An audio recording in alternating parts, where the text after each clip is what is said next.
Hello, welcome back. I'm Halifax, and in this video we're going to talk about getting started, how we're going to start fixing a game, how we're going to hook the wrapper with that game, and how we're going to enable 3D vision. Enabling 3D vision actually refers to rendering an image for the left and the right eye. No actual stereoscopic just yet. We'll talk about it a bit later. So before we are actually going to start doing anything, I want to show you my settings. I have one monitor enabled. I have disabled surround, 3D surround, and SLI, so I only have one GPU. I actually had to physically remove my other two monitors because NVIDIA Inspector was enabling one of the monitors when I was firing it up, and that kind of screwed a lot of other things. For the purpose of this video, I'm going to disable the actual 3D vision, and I'm going to select 3D vision discover. That's because I can't actually record 3D vision or a real 3D vision output in a 2D environment. With 3D vision discover, we are going to see the right and blue images basically for each eye. So before we actually start doing anything, I recommend you are to use Notepad++, so not the regular Notepad, which is the Windows one, but Notepad++. And of course you're going to need NVIDIA Inspector, which Google will find it for you. After that, you will probably go to my website, and somewhere around here you can find the wrapper version, which you can download and save it somewhere. So here is the content of the wrapper. You'll probably find in the archive these folders and an NIP file, which is an NVIDIA Inspector profile. So once you download it and extract it, we are going to fire NVIDIA Inspector. We are going to open it, and here we are going to import this profile from the wrapper SDK. Open. As you can see, it's called 3D Vision Wrapper, so 3D Vision Wrapper. For the purpose of this video, we are going to use Broken Age. So let's say you've installed Broken Age and you launched it, and you notice it starts in 2D, no 3D vision doesn't kick in, and so on and so on. So plain 2D. So now to this profile, to 3D vision wrapper, we are going to add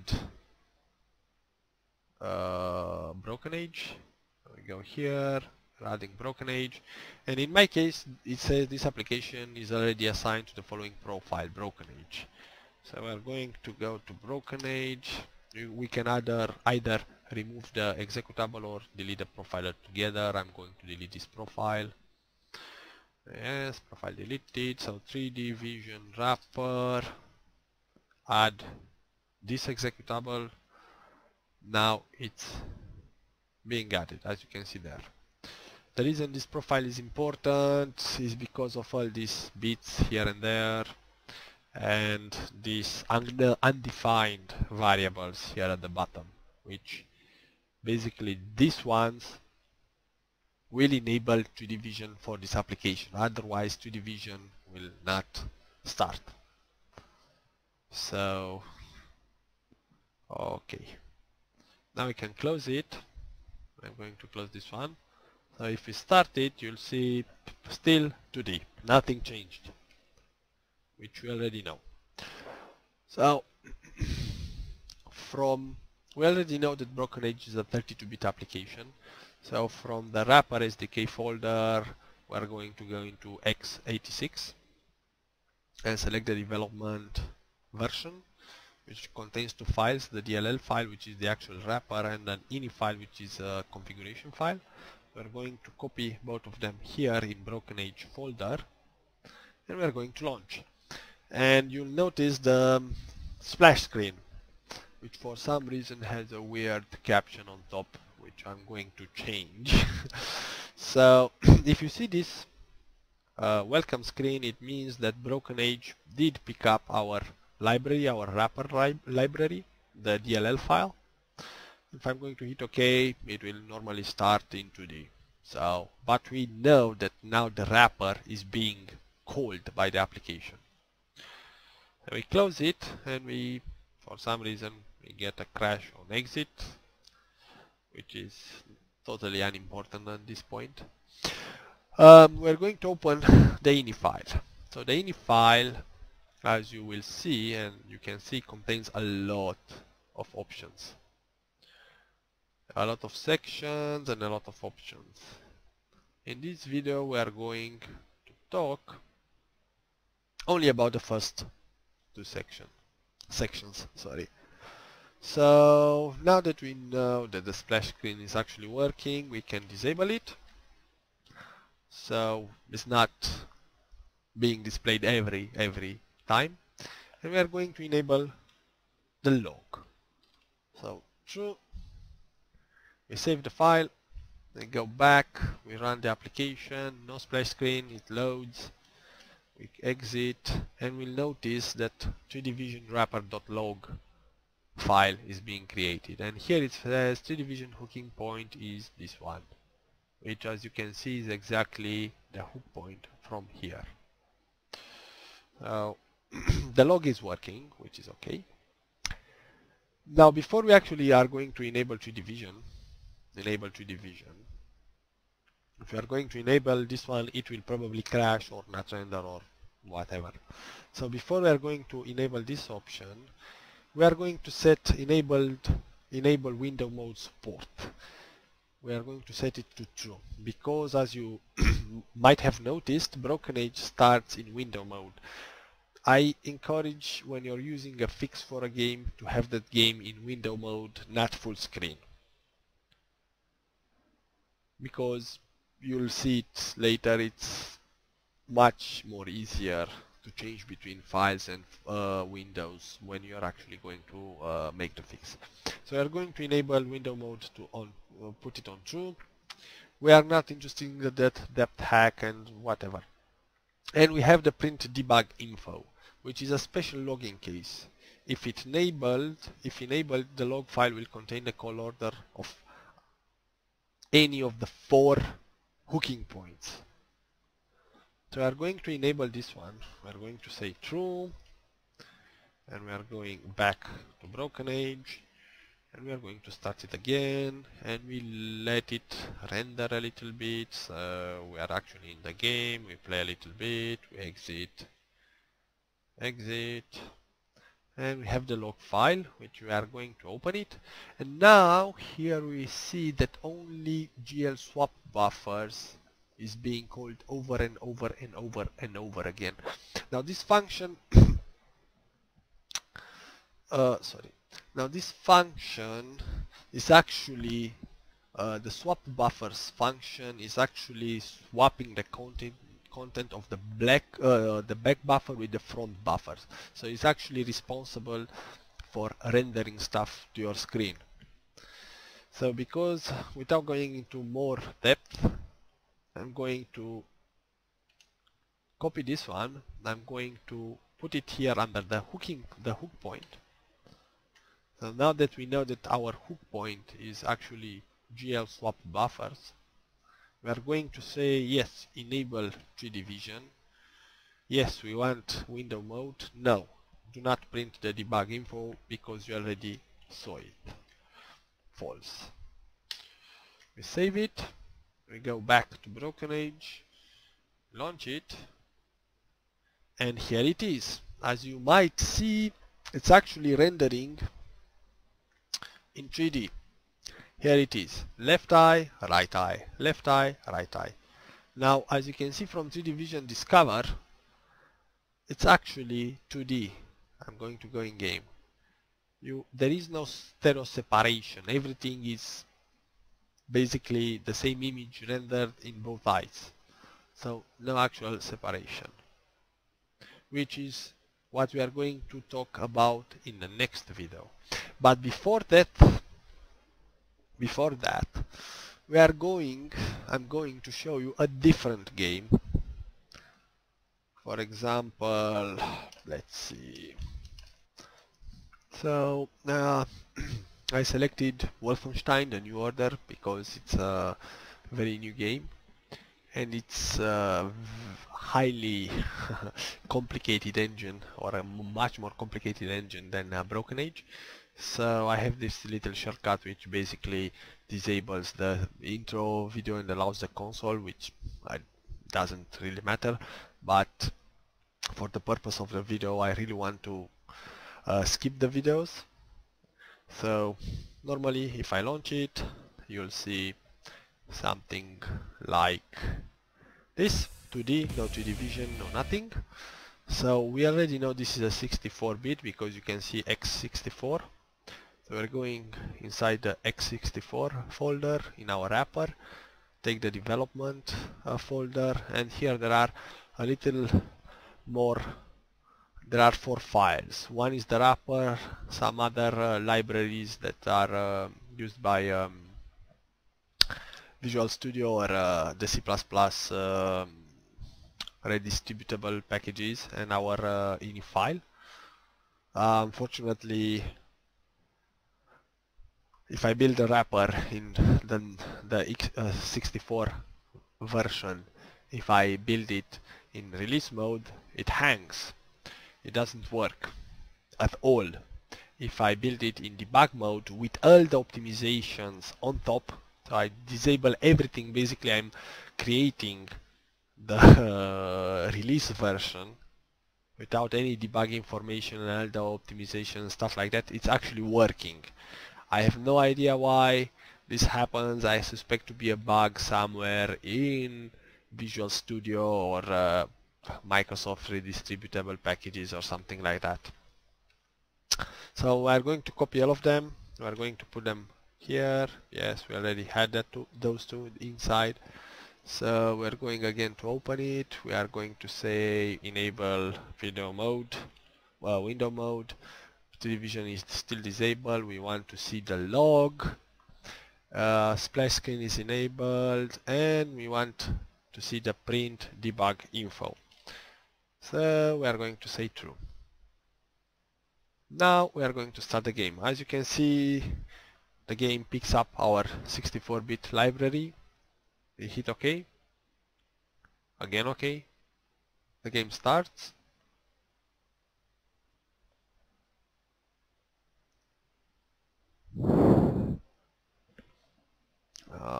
And it's loaded. We quit the game and we open our log. And in our log we see a lot of stuff. So we go all the way to the back. And now we see that GL swap buffers is being called. Then the frame buffer is being called once, then is being called again, and then the swap buffers are being called again. So basically we can see the pattern. Like I said before, swap buffers just swaps the back buffer with the front buffer. But the actual start of the frame is this one. GL bind frame buffer X, that's an extension, 0. Which I added a comment, this is the screen buffer. So basically copy this one and we paste it here, which is already there. But that's how it needs to be done. For example, if another game is using the GL bind frame buffer, we need to use this function as a hooking point here. If it's using the ARB version, we need to use ARB here, like I said it there. So now we are going to close the log. Window mode is enabled. We are going to disable this print and we are going to enable 3D vision. Sorry. And now if we launch it, we still see that, and the game starts.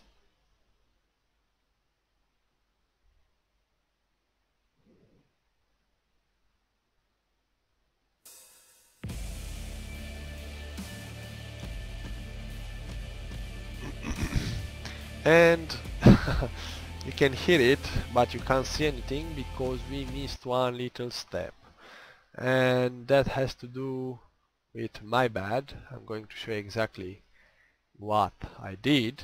I forgot to add it to NVIDIA Inspector. I already have a profile for that game, so I'm going to delete it. Then I'm going to go to 3D Vision, Wrapper, Add, Steam Apps, Common, Wolfenstein, and that's the one. We're going to apply it. We can close that one, we can close that one, we can close that one. And now if we launch it, in my profile there were some other settings applied, which I'm going to talk about them a little bit later. That's why we couldn't see anything. And we can't... oh, and of course I forgot... no, I didn't forget anything. That's weird.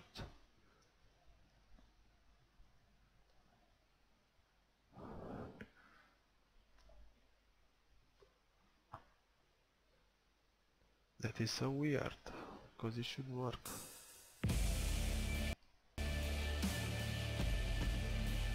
Oh, I know what's going on. The problem is that no,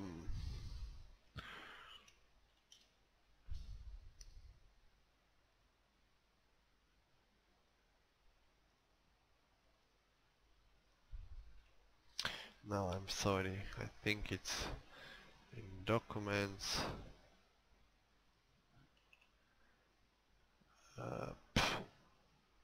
No.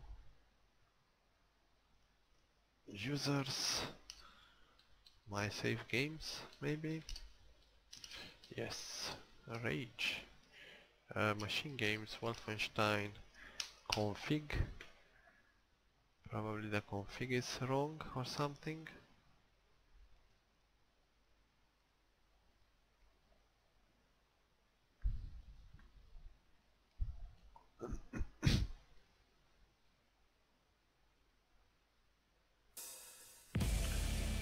It's not wrong.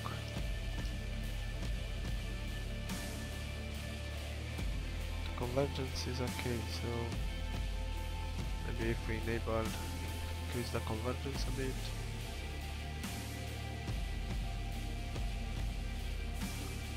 Nothing. Well, we can always check the log and see what's happening. And the log is not being created. That is so strange.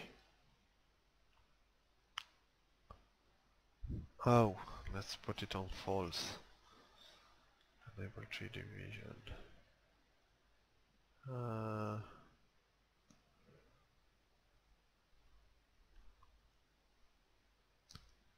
Cause there is definitely 3D vision kicking in.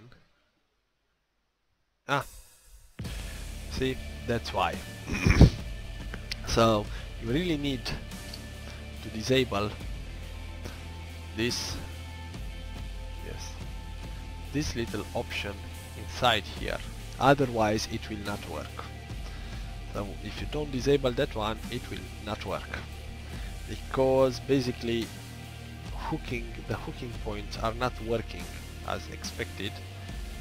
They are being redirected in order to be printed.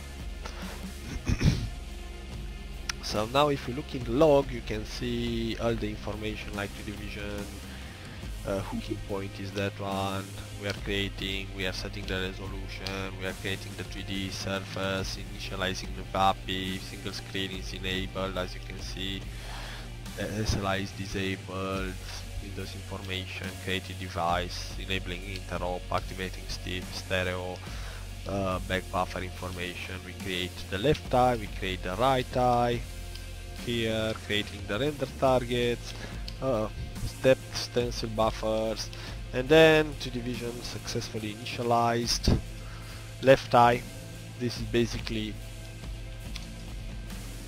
drawing to the left eye. Right eye being called again. We flash, meaning we actually display. Left eye again. Right eye again. Flash, left eye, right eye. Now the problem is that in this game it's normal to see left eye 2 times, right eye 2 times, and the flash. We are only interested in actually enabling 1 time. Now you notice there that the game is printing by default, or is drawing by default, to frame buffer 0. Now we also need to draw to frame buffer 0, which is actually the screen, the screen buffer. So the reason you are seeing this one, which is set to true, is the wrapper is writing all the information it has in its buffers to the screen. The second one is actually the engine, which is trying to write in the screen buffer. So here we are basically hooking this little point, and we are writing in our own buffers. That's why it's being set to false. I don't know if that makes any sense to you, but if I explain it very well, but what you are seeing here basically is normal in this case. And as you can see, the game is rendered in 3D. So you can see the left image, the right image. If I enable 3D vision discover, you can see the same image in both eyes, basically, both left and right. So I showed you how to use the wrapper to basically hook 2 different games. The most simple way, the most simple game where basically is not using any frame buffers, is just drawing directly to one frame buffer. No, I don't want to do anything. And the second one, which is this one, Wolfenstein, which is actually a very complex engine, like you know, ID5 engine, and we are going to talk about these 2 engines a little bit more in depth in a later video, when we are going to talk about shaders and how we are going to actually implement stereoscopic rendering in these games. Because so far we enabled only 2D vision, we get the left eye rendering, the right eye rendering without any stereoscopy in them, so flat images basically. What you get now is what you normally get. So in the next video we are going to talk about how we are going to emulate or do what 3D vision automatic does for 3D vision games, basically. So see you later, guys, and catch you on the next video.